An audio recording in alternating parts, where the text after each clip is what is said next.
ಒಂದು ಕಥೆ ಹೇಳ್ತಾರೆ. ಒಂದು 4 ಮಂದಿ ದೇವನನ್ನ ಕಾಣೋದಕ್ಕೆ ಹೊರಟರು. ಅವರು ಹಿಮದ ಬೆಟ್ಟ, ಹಿಮಾಲಯ, ಅಲ್ಲಿ ಒಂದು ದೊಡ್ಡ ಸುಂದರವಾದಂಥ ದೇವಾಲಯ,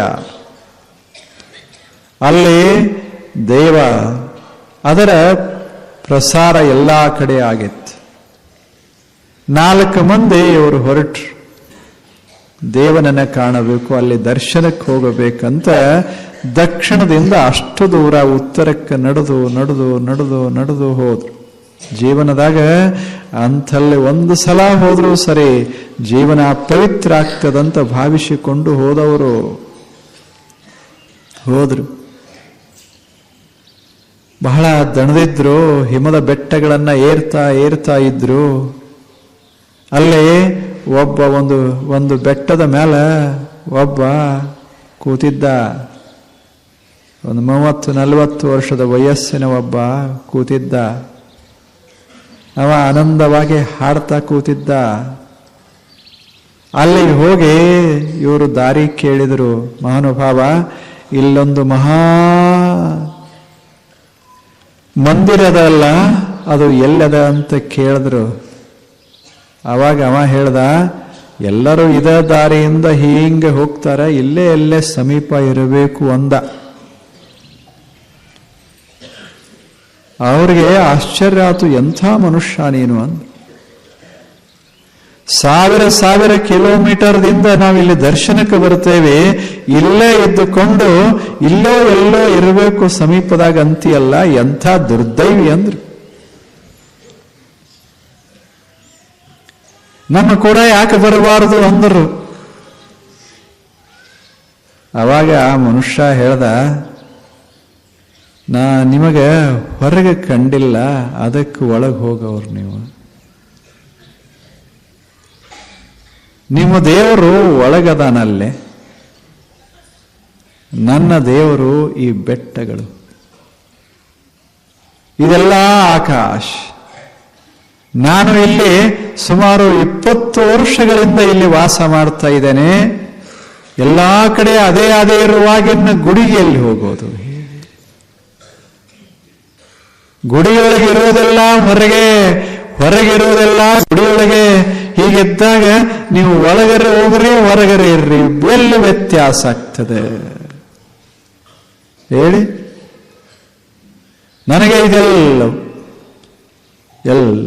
ಕಟ್ಟಿ ನೋಡೋದು ಬ್ಯಾರೆ, ಇದ್ದಲ್ಲಿ ನೋಡೋದು ಬ್ಯಾರೆ, ಬಯಲಲ್ಲಿ ನೋಡೋದು ಬ್ಯಾರೆ. ಕಟ್ಟಿ ನೋಡಿದಾಗ ಸಣ್ಣದಾಗ್ತದೆ, ಬಯಲಲ್ಲಿ ನೋಡಿದಾಗ ವಿಶಾಲವಾಗ್ತದೆ. ಕಟ್ಟಿ ನೋಡಿದಾಗ ಒಳಗಷ್ಟೇ ಇರ್ತದೆ, ಬಯಲಲ್ಲಿ ನೋಡಿದಾಗ ವಿಶ್ವದ ತುಂಬೆಲ್ಲ ಇರ್ತದೆ. ನೋಡೋ ದೃಷ್ಟಿ ಬೇಕಾಗ್ತದೆ, ಹಂಗೆ ಕಾಣಬೇಕು. ಅವಾಗ ಅವ್ರು 4 ಮಂದಿ ಹೇಳಿದರು, ಇದು ಕಷ್ಟಪ ಇದನ್ನೆಲ್ಲ ಮಾಡೋದು. ನಾವು ಅಲ್ಲಿಂದ ಇಲ್ಲದ ಅಂತ ಬಂದೇವಿ. ಅಷ್ಟು 1000 ಕಿಲೋಮೀಟರ್ ನಡೆದು ದಾರ್ಯಾಗ ನಮಗೂ ಎಲ್ಲಿಯೂ ಕಾಣ ಇಲ್ಲದ ಅಂತ ಬಂದೇವಿ. ಇನ್ನು ಮುಂದೆ ಹೋಗೋಣ ಬೇಡ ಅಂದ್ರು.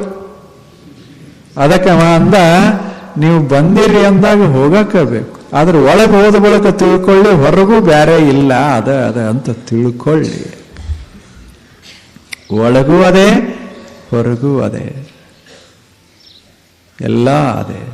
ಹಳ್ಳ್ಯಾಗ ಅಂತಿರ್ತಾರ, ಹೊರಗಿನ ದೇವರು ಒಳಗ ಎಷ್ಟು ಚಲೋ ಅಂತ. ಏನವ್ರೇನು ವೇದ ಓದ್ಯಾರೇನು? ಏನ್ ದೊಡ್ಡ ಶಾಸ್ತ್ರ ಓದ್ಯಾರೇನ್? ಏನು ವಚನಗಳನ್ನ ಕಂಠಪಾಠ ಮಾಡ್ಯಾರೇನ್? ಏನಿಲ್ಲ. ಒಳಗಿನ ದೇವರು ಹೊರಗೆ, ಹೊರಗಿನ ದೇವರು ಒಳಗೆ. ಎಷ್ಟು ಇದು ಒಂದು ಮಾತು ಸಾಕಲ್ಲ. ಅದಕ್ಕೆ ಭಾರತದಲ್ಲಿ ಬದುಕಿದಂಥ ಸಾಮಾನ್ಯ ಜನ ಋಷಿಗಳಿದ್ದಂಗದಾರ. ಎಷ್ಟು ಚಲೋ ಜನ ಅದಾರ. ಒಬ್ಬ ಹೆಣ್ಮಗಳು ಹೇಳ್ತಾಳೆ, ಎಂಥ ಸುಂದರ ಮಾತು ಹೇಳ್ತಾಳೆ. ಇದೆಲ್ಲ ಜಗತ್ತಂದ್ರೆ ಇದೊಂದು ಬನ ಇದ್ದಂಗೆ.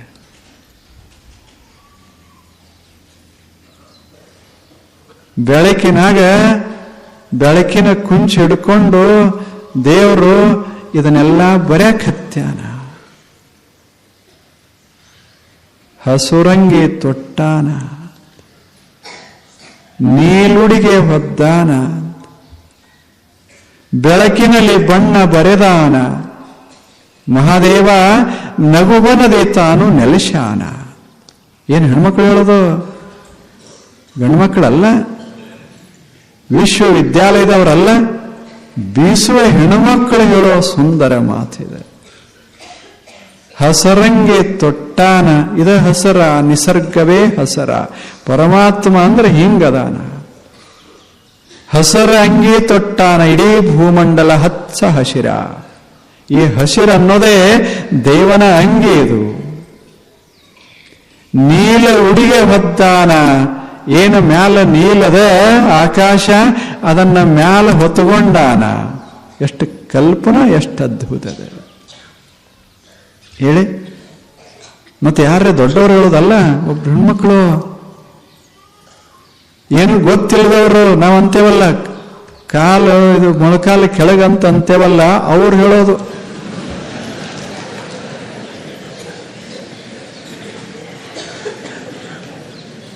ಅದು ಇವರಿಗೆ ಮೊಳಕಾಲು ಮೇಲೆ ಇದ್ದವ್ರಿಗೆ ತಿಳಿಬೇಕಾದ್ರೆ ಶತಮಾನಗಳು ಬೇಕಾಗ್ತದೆ ಅಷ್ಟೇ.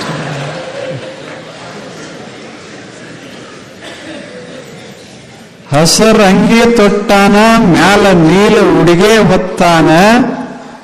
ನಮ್ಮ ದೇವರು ಹೆಂಗದಾನ? ಹಸುರಂಗಿ ತೊಟ್ಟಾನ, ನೀಲುಡಿಗೆ ಹೊತ್ತಾನ, ಬೆಳಕಿನಲ್ಲಿ ಬಣ್ಣ ಬರೆದಾನ. ಏನು ಕಾವ್ಯ! ಇದೇ ಬೆಳಕ ತಗೊಂಡು ನಾವು ಬಣ್ಣ ತಗೊಂಡು ಬರೀತೇವೆ. ದೇವರು ಬೆಳಕ ತಗೊಂಡು ಬಣ್ಣ ಬರೆದಾನ ಈ ಜಗತ್ತಿಗೆ. ಎಷ್ಟು ಚಲೋ ಇಲ್ಲ? ಯಾವ ವೇದಕ್ಕೆ ಕಡಿಮೆ ಹೇಳಿ? ಎಂಥ ಸುಂದರ ಬೆಳಕಿನಾಗ ಇದು. ಮತ್ತು ಎಷ್ಟು ವೈಜ್ಞಾನಿಕ ಇದು! ಬೆಳಕಿನ ಕಿರಣ ಹಿಡ್ಕೊಂಡ್ರೆ ಇದೆಲ್ಲ ಬಣ್ಣ ಬರೆಯಕ್ಕಾಗ್ತದೆ. ಬೆಳಕಿನ ಕಿರಣ ಹಿಡ್ಕೊಂಡು ಈ ಜಗತ್ತಿಗೆ ಬಣ್ಣ ಕೊಡಕತ್ಯಾನ ದೇವರು. ಬಣ್ಣ ಕೊಡ್ತಾ ಇದ್ದಾನ. ಎಲ್ಲಾ ಬಣ್ಣ ಈಗ ನಿಮ್ಮ ಮುಖದ ಮೇಲೆ ಬಣ್ಣ ಅದ ಅಲ್ಲ, ಎದರದು ದೇವರು ಬರದಾನ. ಎದರ್ಲೆ? ಬೆಳಕಲೆ ಬರದಾನ. ಹಿಂದಲ್ಲ, ಈಗ ಬರ್ಯಾಕತ್ಯಾನ. ಹಿಂಗೆಲ್ಲ ಬರಿತಾ ಇದ್ದಾನ. ಮುಖದ ಮೇಲೆ ಹಂಗ ಬಣ್ಣ ಕಾಣಕತ್ಯಾವ. ಕಿರಣ ತಗೊಂಡವ ಹಿಂಗಿಟ್ಟ ಅಂದ್ರೆ ಬಣ್ಣ ಹೋಗಿ ಬಿಡ್ತದ. ಬೆಳಕಿನಲ್ಲಿ ಬಣ್ಣ ಬರೆದಾನ. ಜಗತ್ತಿನ ಅದ್ಭುತವಾದ ಬಣ್ಣಗಳನ್ನ ಬರದಾಮ ದೇವರು. ಇದೆಲ್ಲ ಬರದಾಮ ದೇವರು. ಒಮ್ಮೊಮ್ಮೆ ಕಪ್ಪು ಬರಿತಾನ, ಒಮ್ಮೊಮ್ಮೆ ಕೆಂಪು ಬರಿತಾನ. ಒಂದೇ ತರ ಇದ್ರೆ ಚಂದ ಅಲ್ಲ ಅಂತ ಕೆಲವ್ರನ್ನ ಕಪ್ಪು ಮಾಡ್ಯಾನ, ಕೆಲವ್ರನ್ನ ಕೆಂಪು ಮಾಡ್ಯಾನ. ಕಪ್ಪಿದ್ದವ್ರಿಗೆ ಅನಿಸ್ತದ ಕೆಂಪಾಗಬೇಕು, ಕೆಂಪಿದ್ದವ್ರಿಗೆ ಅನಿಸ್ತದ ಬಿಸಿಲಾಗ ಮಲ್ಕೊಂಡು ಕಪ್ಪಾಗಬೇಕು. ನೀವಿರೋ ಪ್ರದೇಶಕ್ಕೆ ಹೋಗ್ರಿ, ಬೇಸಿಗೆ ಬಂತಂದ್ರೆ ಎಲ್ಲ ಬಟ್ಟೆ ತೆಗೆದು ಬಿಸಿಲಾಗ ಹಿಂಗೆ ಮಕ್ಕೊಂಡಿರ್ತಾರೆ. ಯಾಕಂದ್ರೆ ಬಿಸಿಲು ಹತ್ತಿ ಕಪ್ಪಾಗಲಿ ಅಂತ ಅವರು. ನಾವು ಹೊರಗೆ ಹೋಗಲಾರ್ದಂಗೆ ಕಪ್ಪಿದ್ರೆ ಒಳಗೆ ಕೂತ್ಕೊಂಡು ಕೆಂಪಾಗಬೇಕಂತ ಎಷ್ಟು ಮಜಾ ಅದ. ಆದ್ರೆ ಎರಡೂ ಬಣ್ಣ ಅವನೇ ಬರದಾನ, ಮಜಾದಾಗ ಬರದಾನ. ಇದೊಂದು ಲೀಲಾ ವಿಲಾಸ ಇದೆ. ಜಗತ್ತಂದ್ರೆ ಹಂಗಿರೋದ, ಒಬ್ರು ಹಂಗಿರೋದು, ಒಬ್ರು ಹಿಂಗಿರೋದು. ಒಂದೇ ತರ ಇದ್ರೆ ರುಚಿ ಬರೋದಿಲ್ಲ. ಅದು ಎಲ್ಲರೂ ಹಿಂಗ ಇದ್ರೆ ಹೆಂಗ? ಎಲ್ಲರೂ 5 ಫೂಟ, ಎಲ್ಲರೂ 50 ಕಿಲೋ, ಎಲ್ಲರ ಮುಖನೂ ಹಿಂಗಿತ್ತಂದ್ರೆ ಎಲ್ಲರೂ ಒಂದೇ ಸಲ ಬದುಕೋದು, ಒಂದೇ ಸಲ ಹೋಗೋದು. ಹಿಂಗಾದ್ರೆ ಜಗತ್ತು ಹೆಂಗ್ ನಡೀತದ? ಎಲ್ಲ ಇರ್ಬೇಕು. ಏರ ಇಳುವ ಮ್ಯಾಲ ಕೆಳಗ ಅದನ್ನ ತಿಳ್ಕೊಂಡೆ ಜಗತ್ತು ಚಂದಾಗಿ ಕಾಣಿಸ್ತದೆ. ಎಲ್ಲಾ ಸಮ ಆದ್ರೆ ಹೆಂಗ? ಸಣ್ಣವ್ರದಾರ, ದೊಡ್ಡವ್ರದಾರ. ಮನ್ಯಾಗ ಪ್ರತಿಯೊಂದು ಮನ್ಯಾಗ ಸಣ್ಣವ್ರೆಲ್ಲ ಸಣ್ಣವ್ರದಾರ ದೊಡ್ಡವ್ರದಾರ, ಅದಕ್ಕೆ ಅದು ಮನಿ ಅಂತಾರೆ. ಬರೇ ದೊಡ್ಡವ್ರು ಇದ್ದ ಮನಿ ಎಲ್ಲರಿ ಅದಾವೆ ಹೇಳಿ? ಬರೇ ದೊಡ್ಡವ್ರು, ಸಣ್ಣವರೇ ಇಲ್ಲ. ಏನು ಒಂದು ಶತಮಾನ ಆತು ಬರೇ ದೊಡ್ಡವ್ರ ಕುಂತಾರಂದ್ರೆ ಗತಿ ಏನ ಮನಿದ ಹೇಳಿ? ಬಹಳ ಮಜಾ ಅದ.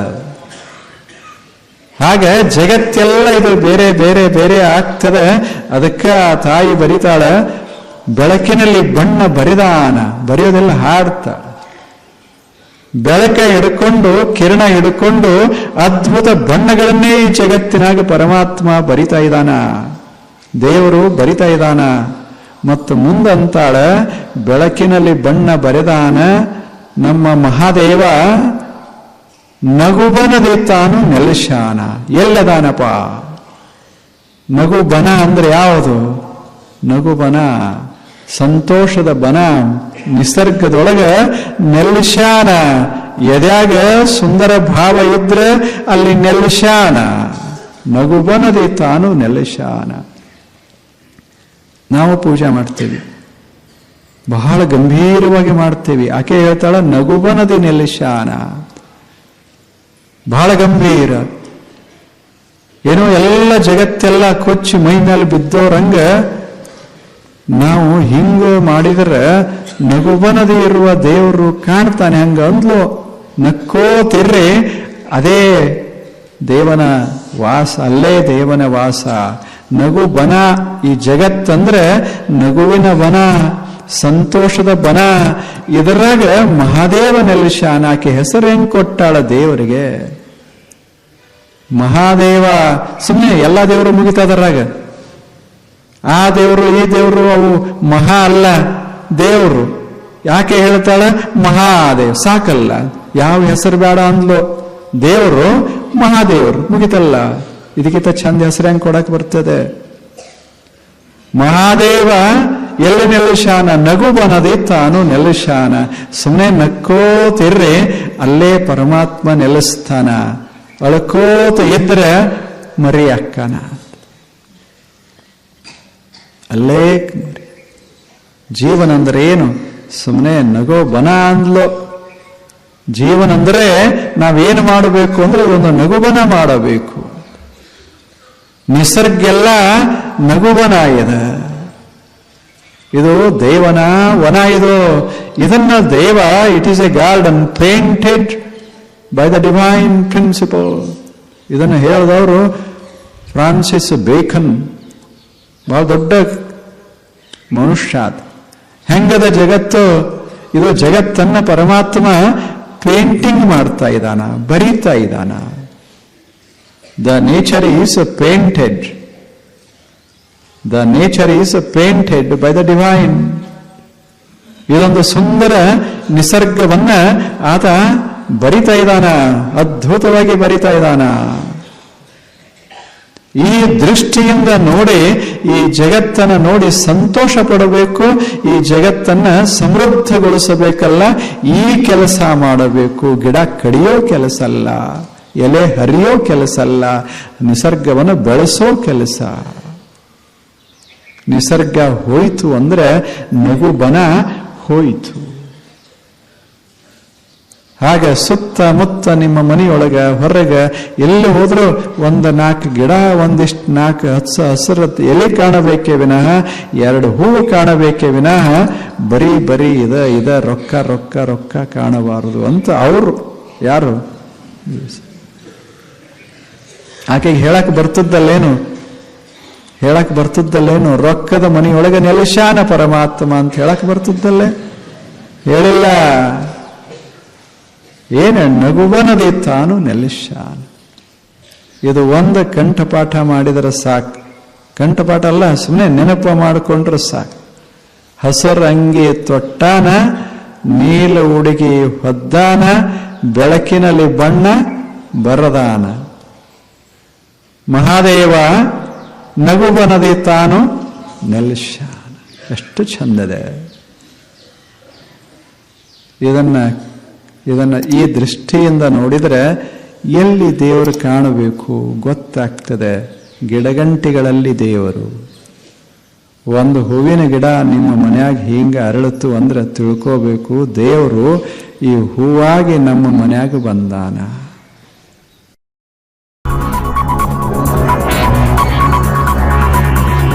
ವಿಶ್ವ ತಂಬಾಕು ರಹಿತ ದಿನಾಚರಣೆ ಅಂಗವಾಗಿ ಸ್ವಚ್ಛ ಹಸಿರು ವಿಜಯಪುರದ ಘೋಷವಾಕ್ಯ ಮೂಲಕ ಜಿಲ್ಲಾಡಳಿತ, ಜಿಲ್ಲಾ ಪಂಚಾಯತ್, ಆರೋಗ್ಯ ಮತ್ತು ಕುಟುಂಬ ಕಲ್ಯಾಣ ಇಲಾಖೆ, ಜಿಲ್ಲಾ ತಂಬಾಕು ನಿಯಂತ್ರಣ ಕೋಶ ವಿಜಯಪುರ, ಭಾರತೀಯ ರೆಡ್ ಕ್ರಾಸ್ ಸಂಸ್ಥೆ ವಿಜಯಪುರ ಶಾಖೆ ಮತ್ತು ಎಎಸ್ ಪಾಟೀಲ್ ವಾಣಿಜ್ಯ ಮಹಾವಿದ್ಯಾಲಯ ವಿಜಯಪುರ ವತಿಯಿಂದ ನಗರದಲ್ಲಿ ಸಾರ್ವಜನಿಕ ಸ್ಥಳಗಳಲ್ಲಿ ಬಿದ್ದಂತಹ ಬೀಡಿ, ಸಿಗರೆಟ್ ತುಂಡುಗಳು ಮತ್ತು ತಂಬಾಕು ಪೊಟ್ಟಣಗಳ ಸಂಗ್ರಹದ ಅಭಿಯಾನ ಜರುಗಿತು. ಇದೇ ಸಂದರ್ಭದಲ್ಲಿ ತಂಬಾಕು ಪರಿಸರಕ್ಕೆ ಮಾರಕ, ತಂಬಾಕು ರಹಿತ ನಗರಕ್ಕೆ ಆಗ್ರಹಿಸಿ ಎಲ್ಲಾ ಸಂಸ್ಥೆ ಮುಖಂಡರು ಜಿಲ್ಲಾಧಿಕಾರಿಗಳಿಗೆ ಈ ಕುರಿತು ಮನವಿ ಸಲ್ಲಿಸಿದ್ರು. ಪ್ರಪಂಚದ ಜೀವಿಗಳಲ್ಲಿ ಮನುಷ್ಯರಿಗೆ ಒಂದು ಅಗ್ರಸ್ಥಾನ ಇದೆ. ಮನುಷ್ಯ ಇದನ್ನಲ್ಲ, ಬುದ್ಧಿ, ಭಾವ, ಭಾಷೆಗಳ ಮುಖಾಂತರವಾಗಿ ಇಡೀ ಜೀವಿಗಳಲ್ಲಿಯೇ ಬಹಳ ಗಣ್ಯವಾಗಿರತಕ್ಕಂಥ ಮತ್ತು ಅಗ್ರಗಣ್ಯವಾಗಿರತಕ್ಕಂಥ ಸ್ಥಾನವನ್ನು ಪಡೆದಿದ್ದಾನೆ. ಕ್ಯಾನ್ಸರ್ ಇದೆಯಲ್ಲ, ಇದು ಸಹ ತಂಬಾಕಿನಿಂದ ಬರೋದುಂಟು. ಇಡೀ ಪ್ರಪಂಚದಲ್ಲಿ 40% ಜನ ತಂಬಾಕು ಸೇವನೆಯ ಕ್ಯಾನ್ಸರ್ ಇಂದ ನರಳುತ್ತಾ ಇದ್ರೆ ಅದರಲ್ಲಿ 28% ಜನ ಭಾರತದಲ್ಲಿಯೇ ಇದ್ದಾರೆ ಅನ್ನೋದು ನಿಜವಾಗೂ ಭಾರತ ಆಘಾತಕ್ಕೆ ಒಳಗಾಗಬೇಕಾಗಿರೋದು. ಬೆಂಕಿಯೇ ಇಲ್ಲದ ಹೊಗೆಯುಂಟೆ ಜಗತ್ತಿ, ಬೆಂಕಿ ಹಚ್ಚಿಸಿಕೊಂಡ ಸಿಗರೇಟು. ಬೆಂಕಿಯೇ ಇಲ್ಲದ ಹೊಗೆಯುಂಟೆ ಜಗತ್ತಿ, ಬೆಂಕಿ ಹಚ್ಚಿಸಿಕೊಂಡ ಸಿಗರೇಟು. ಹಚ್ಚಿದವನ ಹಗ್ಗೆಗೆ ತಾ ಬೂದಿಯಾದ ಬಗೆಗೆ, ಹಚ್ಚಿದವನ ಹಗ್ಗೆಗೆ ತಾ ಬೂದಿಯಾದ ಬಗೆಗೆ, ಬೂದಿ ಮಾಡದೆ ಬಿಡದು ಬಿಡಿ ಚೋಕೆ, ಬೂದಿ ಮಾಡದೆ ಬಿಡದು ಬಿಡಿ ಚೋಕೆ. ತರಬಲ್ಲ ತಗೀರಣ್ಣ, ತರಬಲ್ಲ ತಗೀರಣ್ಣ ತಂಬಾಕು, ನೀವು ನುಂಗಿ ನರಳದಿರಿ ಬಿಡಿ ಸಾಕು, ನೀವು ನುಂಗಿ ನರಳದಿರಿ ಬಿಡಿ ಸಾಕು. ತಂಬಾಕು ಸೇವನೆ ವಿಶ್ವದಾದ್ಯಂತ ಕ್ಯಾನ್ಸರ್ ರೋಗಕ್ಕೆ ಪ್ರಮುಖ ಕಾರಣ. ವಿಶ್ವ ಆರೋಗ್ಯ ಸಂಸ್ಥೆ ಪ್ರಕಾರ ತಂಬಾಕು ಸೇವನೆಯಿಂದಾಗಿ ಪ್ರತಿ ವರ್ಷ ವಿಶ್ವದಾದ್ಯಂತ 8 ಮಿಲಿಯನ್ ಜನರು ಮೃತಪಡುತ್ತಿದ್ದಾರೆ. ಆದ್ರಿಂದ ತಂಬಾಕು ಸೇವನೆಯ ಹಾನಿಕಾರಕ ಪರಿಣಾಮಗಳ ಬಗ್ಗೆ ಜಾಗೃತಿ ಮೂಡಿಸೋಕೆ ತಂಬಾಕು ರಹಿತ ಶ್ವಾಸಕೋಶದ ಸಾಮರ್ಥ್ಯವನ್ನ ದುರ್ಬಲಗೊಳಿಸುತ್ತೆ. ಜೊತೆಗೆ ದುರ್ಬಲ ಶ್ವಾಸಕೋಶವು ಕೋವಿಡ್-19 ವೈರಸ್ ದಾಳಿಯ ವಿರುದ್ಧ ಹೋರಾಡೋಕೆ ಸಾಧ್ಯವಾಗದೇನೆ ಇರಬಹುದು. ಧೂಮಪಾನದ ಇತಿಹಾಸವನ್ನ ಹೊಂದಿರೋದು ತೀವ್ರ ನಿಗಾ ಪ್ರವೇಶ, ಯಾಂತ್ರಿಕ ವಾತಾಯನ ಅಗತ್ಯ, ಜೊತೆಗೆ ಆರೋಗ್ಯದ ತೀವ್ರ ಪರಿಣಾಮಗಳನ್ನ ಅನುಭವಿಸೋದು ಸೇರಿದಂತೆ ಪ್ರತಿಕೂಲ ಪರಿಣಾಮಗಳ ಸಾಧ್ಯತೆಯನ್ನ ಗಣನೀಯವಾಗಿ ಹೆಚ್ಚಿಸುತ್ತೆ. ವಿಶ್ವ ಆರೋಗ್ಯ ಸಂಸ್ಥೆಯು ಧೂಮಪಾನ ಮಾಡೋದನ್ನ ತ್ಯಜಿಸುವಂತೆ ಶಿಫಾರಸನ್ನ ಮಾಡ್ತಿದೆ. ಯಾಕಂದ್ರೆ ನೀವು ಧೂಮಪಾನವನ್ನ ನಿಲ್ಲಿಸುವ ಕ್ಷಣದಿಂದ ಶ್ವಾಸಕೋಶ ಮತ್ತು ಹೃದಯವು ಉತ್ತಮವಾಗಿ ಕಾರ್ಯವನ್ನ ನಿರ್ವಹಿಸೋಕೆ ಸಹಾಯ ಮಾಡುತ್ತೆ. ಧೂಮಪಾನ ತ್ಯಜಿಸಿದ 20 ನಿಮಿಷಗಳಲ್ಲಿ ಹೃದಯ ಬಡಿತದ ಏರಿಳಿತ ಮತ್ತು ರಕ್ತದ ಒತ್ತಡ ಸಹಜ ಸ್ಥಿತಿಗೆ ಮರಳುತ್ತೆ. 12 ಗಂಟೆಗಳ ನಂತರ ರಕ್ತದಲ್ಲಿನ ಇಂಗಾಲದ ಮೊನಾಕ್ಸೈಡ್ ಮಟ್ಟವು ಸಾಮಾನ್ಯ ಮಟ್ಟಕ್ಕೆ ಇಳಿಯುತ್ತೆ. 2 ವಾರಗಳಲ್ಲಿ ರಕ್ತ ಪರಿಚಲನೆ ಮತ್ತು ಶ್ವಾಸಕೋಶದ ಕಾರ್ಯವೂ ಕೂಡ ಸುಧಾರಿಸುತ್ತೆ ಅನ್ನೋ ಮಾತನ್ನ ಹೇಳ್ತಿದ್ದಾರೆ. ಮೊದಲು ನೀವು ಸಿಗರೇಟ್ ಸೇದೋದನ್ನ ಬಿಡ್ತೀರಿ ಎನ್ನುವ ಕುರಿತು ನಿಮ್ಮ ಮನಸ್ಸಿನಲ್ಲಿ ದೃಢವಾಗಿ ನಿರ್ಧರಿಸಿ. ಆ ನಿರ್ಧಾರ ಯಾವ ಸಂದರ್ಭದಲ್ಲೇ ಆದ್ರೂ ಬದಲಾಗದಂತೆ ನಿಮ್ಮೊಳಗೆ ನೀವು ಅದನ್ನ ಗಟ್ಟಿಗೊಳಿಸಬೇಕು. ನೀವು ಇವತ್ತು ಸೇದುವ ಸಿಗರೆಟ್ನಲ್ಲಿರುವ ರಾಸಾಯನಿಕಗಳು ವರ್ಷಗಳವರೆಗೆ ನಿಮ್ಮ ದೇಹದಲ್ಲೇ ಉಳ್ಕೊಂಡು ನಿರಂತರವಾಗಿ ಹಾನಿ ಮಾಡ್ತಾನೆ ಇರುತ್ತೆ. ಹಾಗಾಗಿ ಇದು ಸುದೀರ್ಘ ಅನಾರೋಗ್ಯದ ಆರಂಭ ಅನ್ನೋದನ್ನ ನೆನಪಿನಲ್ಲಿಟ್ಕೊಳ್ಳಿ.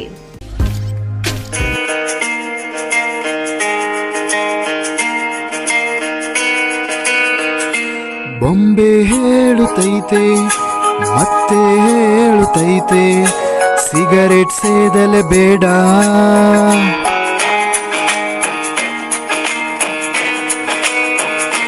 ಬೊಂಬೆ ಹೇಳುತ್ತೈತೆ ಮತ್ತೆ ಹೇಳುತ್ತೈತೆ, ಸಿಗರೇಟ್ ಸೇದಲೆ ಬೇಡ.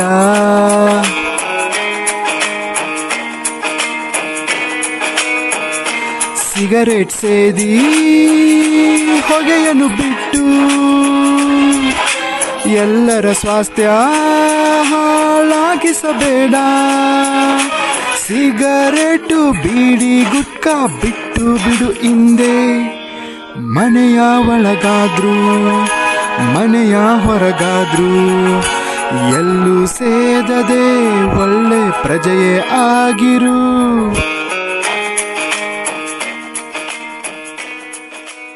ತಂದೆ ತಾಯಿ ಬಂದವರ ನಮ್ಗೆ ಹೇಳ್ತಾರೆ, ನೀವು ಮಾತಾಡ್ಕೊಳ್ಳೋದು ನೋಡ್ರಿ, ನೀವರೇ ಹೇಳ್ರಿ ಒಂದ್ ಜನ ನಮಗೂ ಬೆದರ್ಸಿ ಹೇಳ್ತಾರೆ. ಮತ್ತೆ ಗುರುಗಳ ನೀವರೇ ಹೇಳ್ರಿ, ಮುಂದೆ ಮಗ ನಮ್ಮ ಮಾತಾ ಕೇಳಂಗಿಲ್ಲ, ಇವ್ರದ ಒಂದೈತಿ ಒಂದೈತಿ ಮತ್ತೆ ಎಲ್ಲಿ ಹೊರಗೆ ಹೋಗ್ತೀವಿ, ಹೊರಗೆ ಹೋಗುದು ಬರೀ ಮೊಬೈಲ್ದಾಗ ಕುಂತಿರ್ತೈತಿ. ಮತ್ತ ಅದೊಂದು ಹೇಳಿ ಎಂಟನೇತೆ ಕದನ್ರಿ. ಈಗ ಆಯ್ತು, ಮನ್ಯಾಗ ಯಾರ್ಯಾರು ಅದಿರಿ? ಇವ್ರವ್ವ ನಾನ್ರಿ, ನಮ್ಮ ಅಪ್ಪ ನಮ್ಮವ್ವ ಇರೋರ 5 ಮಂದಿ ಮನ್ಯಾಗ. ಒಬ್ಬರು ಮಾತು ಕೇಳುದಿಲ್ಲ ಇವ ಮಗ ಅಂತ ನಾವು ಏನ್ ಮಾಡ್ತಾನ? ಕಟ್ಟು ಸಿಟ್ಟು ಐತ್ರಿ, ಇಟ್ಟೈತಿ ಇವ್ರದ ಮೆಣಸಿಕಾಯಿ ಗಿಟ್ಟ ಬಾಳ ಖಾರ ಐತ್ರಿ, ಅಷ್ಟು ಸಿಟ್ಟು ಐತ್ರಿ, ಅದೊಂದ್ ಜರ ಸಿಟ್ಟರ ಕಡಿಮೆ ಮಾಡ್ರಿ ನೀವು ಅಂತ ನಾವು. ಹೌದಪ್ಪ, ಹೆಚ್ಚು ಮಾಡಿದವ್ರು ಯಾರು? ಇವನ್ ತಲೆಯಾಗ ಸಿಟ್ಟಿನ ಬೀಜ ಬಿತ್ತಿದವ್ರು ಯಾರು ಅಂತ ನಾ ಕೇಳಿದೆ. ನೀವು ಮನ್ಯಾಗ 5 ಮಂದಿ ಇರೋದಿಲ್ಲೋ, ಅವ್ನು ಹೊರಗೂ ಹೋಗಂಗಿಲ್ಲ. ಶಾಲೆ ಮಾಸ್ತರ್ ಅಂತೂ ಸಿಟ್ಟು ಕಲಿಸೋದಿಲ್ಲ, ಗ್ಯಾರಂಟಿ. ಮಾಸ್ತರ್ ಕಲಿಸೋದು ಪಾಠ ಕಲಿಸ್ತಾರೆ, ಸಿಟ್ಟು ಅಂತೂ ಕಲಿಸಂಗಿಲ್ಲ. ಮತ್ತೆ ಇದು ಯಾರ್ದು ಕಲ್ತಾನಪ್ಪ ಅಂತ ನಾ ಕೇಳಿದೆ. ಹೇಳ್ತಿದ್ಲದ ಇವ್ರದ ತಗೋರೋದು, ನಮ್ಗೆ ಈಗ ತಲೆಯಾಗ ಬರ್ತದ, ಇವ್ರದ ಕಲ್ತಾನ. ಈ ಮಾತಿಗೆ ಹರಿ ಹಾಯ್ತಾನ, ಇವ ಎಲ್ಲರ ಮೇಲೆ ಬರ್ತಾನ. ಅದನ್ನ ನೋಡಿ ಹುಡುಗ ಕಲ್ತಾನ. ನಾಂದ ಹುಡುಗನ್ ಸುಧಾರಿಸುವ ಅವಶ್ಯಕತೆ ಒಟ್ಟ ಇಲ್ಲ, ಹುಡುಗನ್ ಒಟ್ಟ ಸುಧಾರಿಸುವ ಅವಶ್ಯಕತೆ ಇಲ್ಲ. ಯಾಕ? ಹುಡುಗನ್ ಬೀಜ ಎಲ್ಲಿಂದ ಬಿದ್ದಾವಲ್ಲ ಅಲ್ಲೇ ಸುಧಾರಿಸ್ಬೇಕಾಗಿತ್ತು. ನಾವು ಹೇಳಿದ್ರೆ ನೀ ಅಷ್ಟು ಸುಧಾರಿಸ್ಪ 15 ದಿನದಾಗ ಹುಡುಗ ತಾನ ಸುಧಾರಿಸ್ತೈತೆ ನೋಡಿ. ಹುಡುಗ ಒಟ್ಟ ಎಲ್ಲಿ ಕೈ ಹತ್ತಕ್ಕೆ ಹೋಗ್ಬೇಡ ಅಂತ ಹೇಳಿ. ನಮ್ಮ ಮಕ್ಕಳನ್ನ ಸುಧಾರಿಸ್ಬೇಕಾಗಿತ್ತಂದ್ರೆ ನಾವು ಸುಧಾರಿಸ್ಬೇಕು. ಮನೆ ನಮ್ಮ ಹತ್ರ ಬರ್ತಾರೆ, ನಮಸ್ಕಾರ ಮಾಡಿ ಗುರುಗಳಿಗೆ ಅಂತ ಮಾತು ನಾವು ಒಟ್ಟ ಮಾಡಂಗಿಲ್ಲ.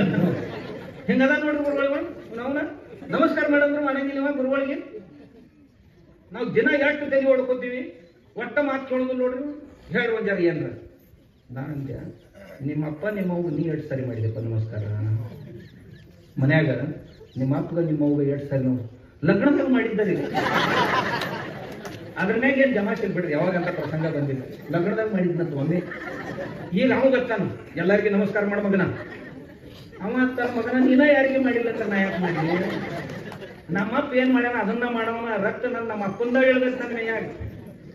ಅಂದ್ರೆ ಯಾರಿಗೆ ಸುಧಾರಿಸುವ ಅವಶ್ಯಕತೆ ಐತೆ ಅಂತೀರಿ ನೀವು? ಹುಡುಕಲ್ಲ, ಅವ್ರ ಅಪ್ಪ ಸುಧಾರಿಸ್ಬೇಕಾಗಿದೆ.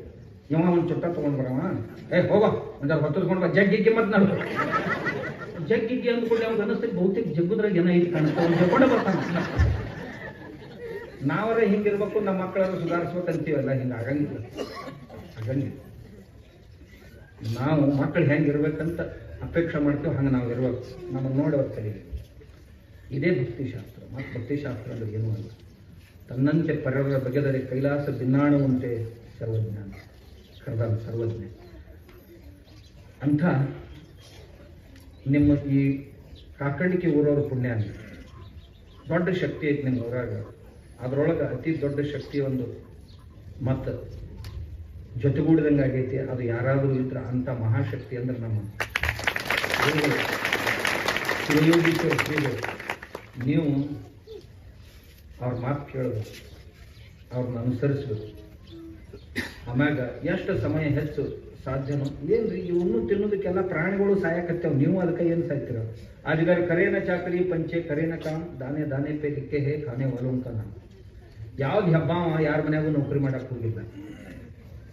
ಯಾವ ಪಕ್ಷಿಗಳು ಸಹಿತ ಎಲ್ಲಿ ಚಾಕರಿ ಮಾಡಕ್ ಹೋಗಿಲ್ಲ. ಏನು ಉಪವಾಸ ಸತ್ತವನು ಸತ್ತಿಲ್ಲ, ಅವ್ರನ್ನ ದೇವ್ರ ಬದಿಕ್ಷಾನ. ಯಾಕ? ದಾನೆ ದಾನೆ ಪೇ ಲಿಕ್ಕೆ ಕಾಳಿನ ಮ್ಯಾಗ ಬರ್ದಾನ ದೇವರು. ಏನು ಇದು ಯಾರು ಹೊಟ್ಯಾಗ ಹೋಗ್ಬೇಕು ಅನ್ನೋದನ್ನು ಬರ್ದಾನ. ಪ್ರತಿಯೊಂದು ಕಾಳಿನ ಮ್ಯಾಗೋ ಬರ್ದಾನ ಇದು ಯಾರಿಗೆ ಮುಟ್ಟಬೇಕು ಅಂತ.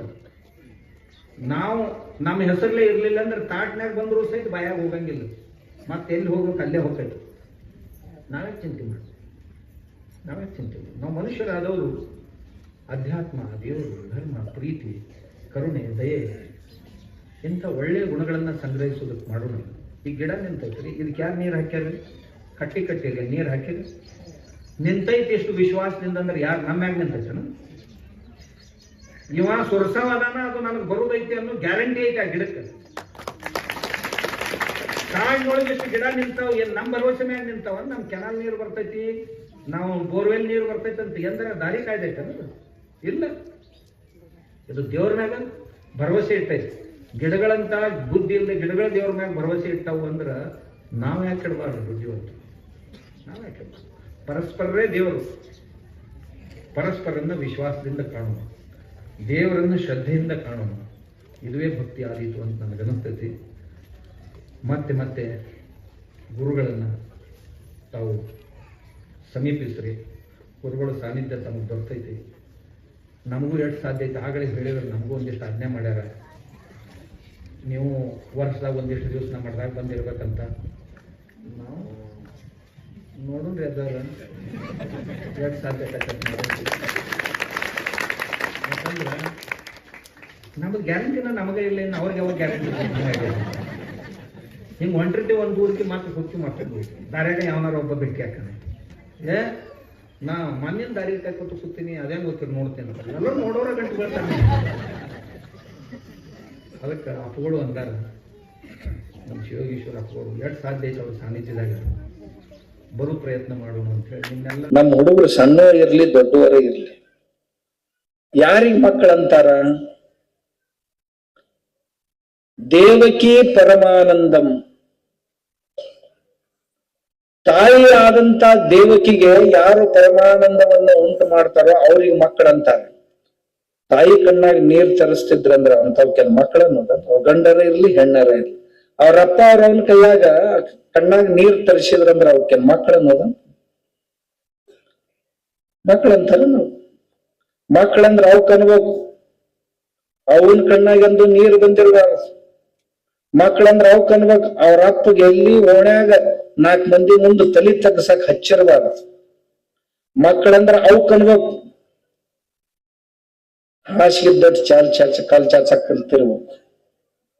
ನಮ್ಮ ಮನೆ ಆದಾಯ ಎಷ್ಟು, ಖರ್ಚೆಷ್ಟು, ಅದ್ರೊಳಗೆ ನನಗೆ ಏನ್ ಮಾಡ್ಬೇಕು ಏನ್ ಮಾಡ್ಬಾರ್ದು ಅನ್ನೋ ಪರಿವು ಇರ್ಬೇಕು. ಮಕ್ಕಳು ಅವ್ರಿರ್ಬೇಕು ಸ್ವಾಭಿಮಾನಿಗಳು. ಯಾರ ಮುಂದಾರ ಹೋಗಿ ದಿನಾ ಬರೀ ಕೈ ಒಡ್ಡುವಂತ ಸಂತಾನ ತಯಾರು ಮಾಡ್ಬಾರ್ದು. ನಾವ್ ಏನ್ ತಿಳ್ಕೊಂಡು ಬಂದ್ರು ಕರ್ಕೊಂಡು ಉಣ್ಣುವಂತ ಸ್ವಭಾವ ನಮ್ಮ ಮಕ್ಕಳಿಗೆ ಕಲಿಸ್ಬೇಕು. ನಮ್ಮ ಮಕ್ಕಳು ಹೆಂಗಿರ್ಬೇಕು ಅಂತಂದ್ರ ಮನಿಗೂಡ, ಪ್ರಾಣಿಗಳು ಕೂಡ, ಪಕ್ಷಿಗಳು ಕೂಡ, ಗಿಡಗಳು ಕೂಡ ಪ್ರೇಮ ಮಾಡುವಂಥವ್ರು ಇರ್ಬೇಕು. ಯಾರನ್ನ ಹೊಡ್ಕೊಂತ ಕತ್ತರಿಸುವಂತ ಅಡ್ಡಾಡುವಂತ ಮಕ್ಕಳನ್ನ ತಯಾರು ಮಾಡ್ಬಾರ್ದು. ನಮ್ಮ ಮಕ್ಕಳು ಹೆಂಗಿರ್ಬೇಕಂದ್ರೆ ಸ್ವಾಭಿಮಾನಿಗಳಾಗಿರ್ಬೇಕು. ಹಂಗಿನ ಅರಮನೆಗಿಂತ ವಿಂಗುರದ ಗುಡಿಲೇಸು, ಬಂಜಿ ಬಟ್ಟುಂಬ ಬಿಸಿ ಅನ್ನಕ್ಕಿಂತ ತಂಗುಳವೇ ಲೇಸು ಸರ್ವಜ್ಞ. ತಂಗುಳ ಖರೆ ಬಿಸಿ ಅನ್ನಕ್ಕೆ ಯಾರ ಮನೆ ಮುಂದಾರ ಕೈ ಚಾಚುವಂತ ಮಕ್ಕಳನ್ನ ತಯಾರು ಮಾಡಬಾರ್ದು. ಲಾಲ್ ಬಹದ್ದೂರ್ ಶಾಸ್ತ್ರಿ ಅವರು ದೇಶಕ್ಕೆ ಒಂದು ಪಾಠ ಕಲಿಸಿ ಹೋದ್ರು. ಏನಂತ, ಈ 60ರಿಂದ 70ರ ಈ ದಶಕದೊಳಗೆ ದೊಡ್ಡ ಬರಗಾಲ ಬಿದ್ದಿತ್ತು. ದೇಶದಾಗ ಅನ್ನದ ದೊಡ್ಡ ಕೊರತೆ ಆಗಿತ್ತು. ಅಧಿಕಾರಿಗಳ ಸಲಹೆ ಕೊಟ್ಟರು ಅಮೆರಿಕಾದಿಂದ ಗೋಧಿ ತರಿಸ್ಬೇಕು ಅಂತ. ಅಂದ್ರೆ ಎಲ್ಲರ ಹಸಿವು ಹಿಂಗ್ಸಾಕೈತಿ ಅಂತ.